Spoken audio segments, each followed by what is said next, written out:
बिहार में जांच के नाम पर गीदड़ भभकी देने का लगातार सरकार के लोगों के द्वारा कुत्सित मानसिकता का परिचायक है कि तीनों कृषि रोड मैप का थर्ड पार्टी से जांच होनी चाहिए। इस बिहार में एक ही बार नीतीश कुमार ने थर्ड पार्टी जांच का आदेश दिया था। बालिका गृह कांड को लेकर के सिंडिकेट काम कर रहा था और जिसमें बहुत सारे लोग दोषी पाए गए और जेल गए। सच यह भी है कि आज जांच अधूरी रही, दंड अधूरा रहा, बाकी बड़ी मछलियां बच गई थी। इस मामले में भी मेरा कहना था कि थर्ड पार्टी से जांच होना चाहिए। आखिर नीतीश कुमार जी बिहार के मुख्यमंत्री के नाते आपने जांच क्यों नहीं होने दिया?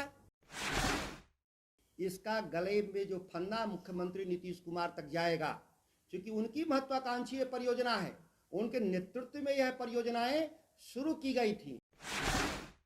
मक्के की भी खेती बर्बाद हो जाए, सब्सिडी के आधार पे मक्का का बीज बांटने का इन लोगों ने खेल रचा। बिहार की सरकार ही जांच करेगी तो फिर अपनी ही सरकार अपने खिलाफ क्या जांच करेगी? पिक एंड चूज पॉलिसी लाएंगे, अपने लोगों को बचाने का काम करेंगे और कमजोर लोगों को फंसाने का काम करेंगे। और उनके साथ सहयोगी कई मंत्रियों के द्वारा बिहार में जांच के नाम पर गीदड़ भभकी देने का लगातार सरकार के लोगों के द्वारा कुत्सित मानसिकता का परिचायक है। आप अच्छी तरह से भली भांति मालूम है आपको कि मैं बिहार में कृषि मंत्री होते हुए इस्तीफा मैंने क्यों दिया था। हमारी प्रमुख मांग थी कि जो आपने 17 साल प्लस 2 साल 19 साल जो सरकार चलाए और इसमें आपने 3 कृषि रोड मैप आपने लागू किया, जिसमें तकरीबन 3,10,000 करोड़ रुपए आप खर्च होने का दावा जो आपने किया, उस पर मेरा सवाल था।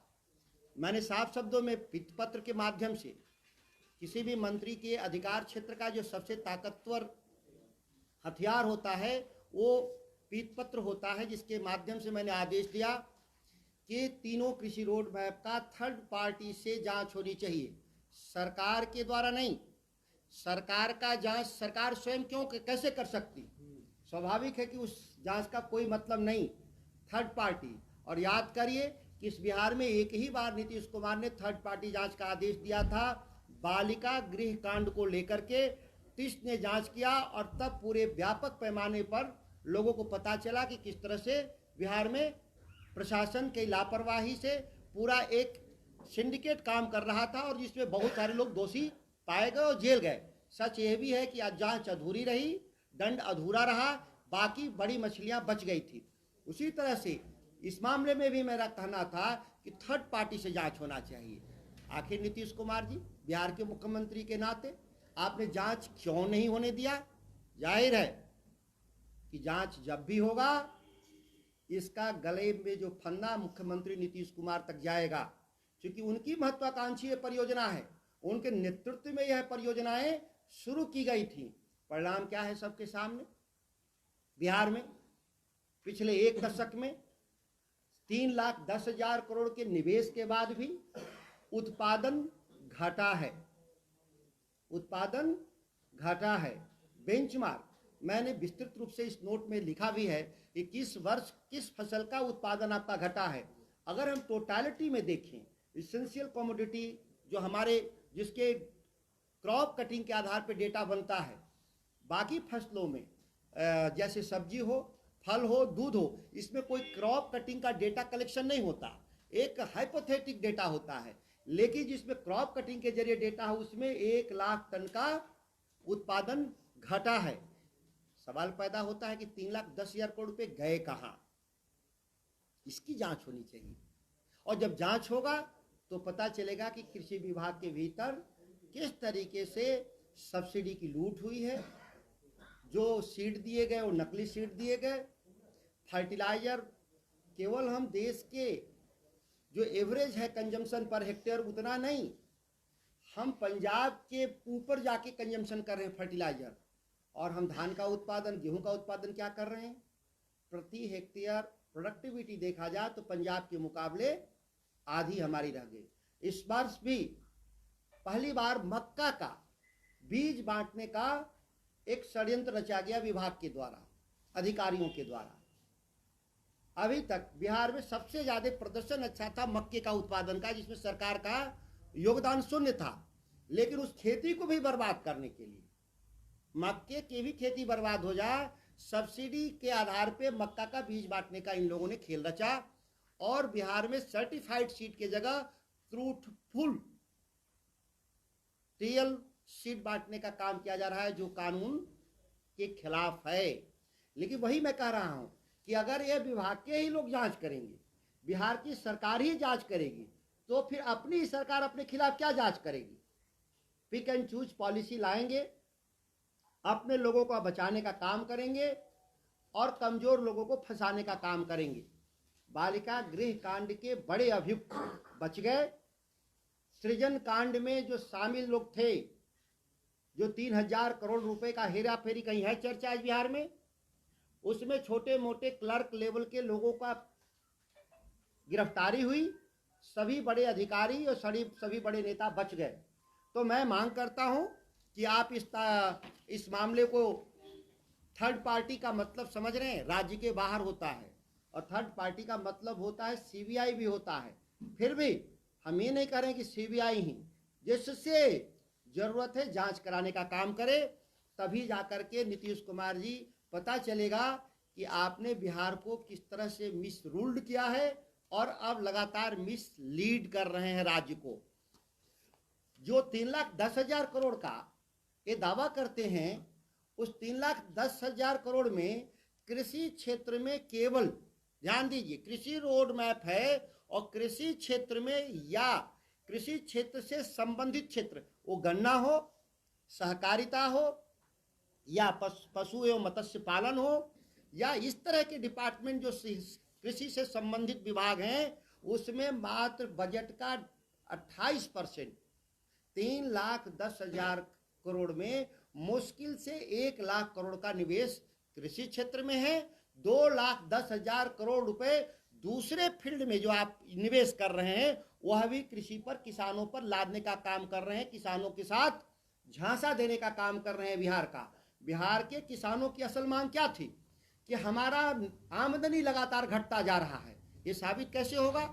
आप राष्ट्रीय औसत पे देखिए, जो बजट पेश किया है सरकार ने, कि राष्ट्रीय औसत प्रति व्यक्ति प्रति वर्ष 1,97,000 है, लेकिन बिहार में कितना है प्रति व्यक्ति प्रति वर्ष? 59,000।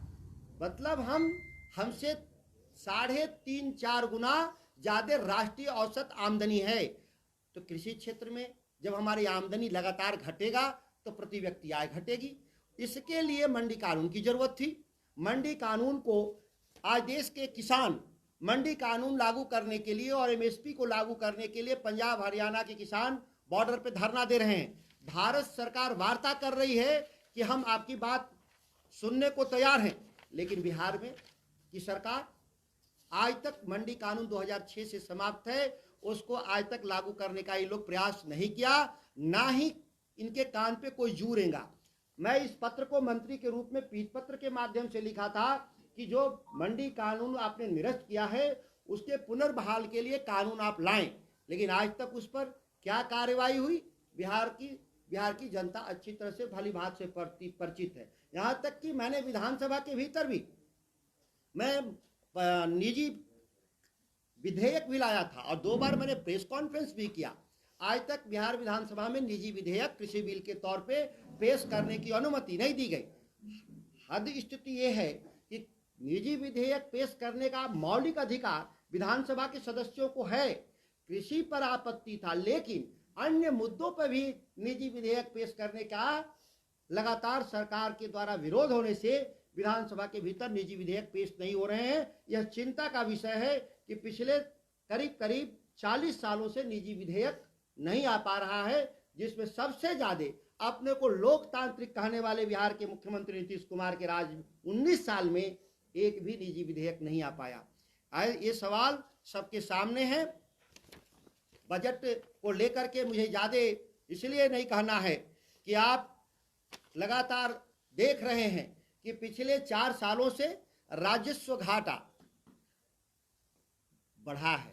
राजस्व घाटा बढ़ा नहीं, जो राज्य 2004 में आदरणीय मुख्यमंत्री हमारी तत्कालीन राबड़ी देवी के सरकार के अंतिम कालखंड में राजस्व अधिशेष वाला राज्य पिछले 4 साल से राजस्व डेफिसिट घाटे का शुरू हो गया, और जिसका परिणाम क्या निकल रहा है कि पूरे राज्य का राजकोषीय व्यवस्था चरमराता जा रहा है।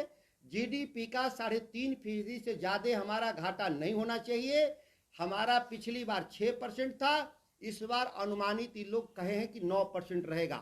जो हमारे देश में बने हुए कानून कि कोई भी राज्य 3.5% से ज्यादा राजस्व घाटा नहीं कर सकता, राजकोषीय घाटा, लेकिन बिहार में आज 9% पे पहुंच गया। नीतीश कुमार के नेतृत्व में यह सबसे बड़ी विफलता है और इस पर एक गंभीर चर्चा की आवश्यकता है बिहार के लोगों के, बुद्धिजीवियों, मीडिया के कर्मियों में और विधानसभा के भीतर भी। लेकिन मुझे उम्मीद नहीं है कि नीतीश कुमार अपनी विफलताओं पर कोई भी बहस को होने देंगे। आप जिस तरह की जांच चाह रहे हैं, निष्पक्षता से अगर होती है तो कौन लोग दोषी होंगे आखिर? इसमें सबसे प्रमुख रूप से दोषी साबित होंगे बिहार के मुख्यमंत्री, क्योंकि यह सभी निर्णय उनके स्तर पर लिए गए हैं। कैबिनेट मंत्रियों को आप जानते हैं कि जब वो समीक्षा करते हैं विभागों का और जो निर्देश देते हैं विभागों को, उसमें उस विभाग का मंत्रियों को आमंत्रित नहीं किया जाता है। यह पिछले 19 सालों से नीतीश कुमार के परंपरा रहे हैं। जब विभागीय आदेश सीधे मुख्यमंत्री दे रहे हैं तो स्वाभाविक है कि उसकी सारी रिस्पॉन्सिबिलिटी माननीय मुख्यमंत्री की है। यह सारे दोष माननीय मुख्यमंत्री पर जाएंगे। सुधाकर जी, इन तमाम बातों को आप पहले भी कई बार उठा चुके हैं, कई बार जांच की मांग कर चुके हैं, प्राइवेट मेंबर बिल भी ला चुके हैं, पत्र भी लिख चुके हैं।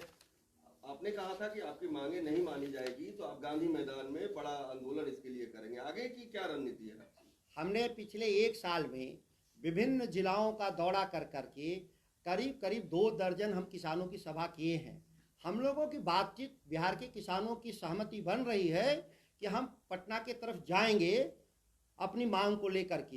ये आने वाले समय में निश्चित तौर पर, चूंकि ये संयुक्त किसान मोर्चा एक बड़ा ऑर्गेनाइजेशन है जिसका मैं एक छोटा हिस्सा हूँ, जिसके हम बैनर तले हम काम कर रहे हैं, जो ही हमारी सहमति बनेगी, क्योंकि अभी लगातार दिल्ली सरकार के खिलाफ एक बड़ी मुहिम चल रहा है संयुक्त किसान मोर्चा का, तो एक बड़ी लड़ाई के साथ ही बिहार की भी लड़ाई लड़ी जाएगी। हमारे आदरणीय नेता राकेश टिकैत ने भी इसका सही जवाब दिया था।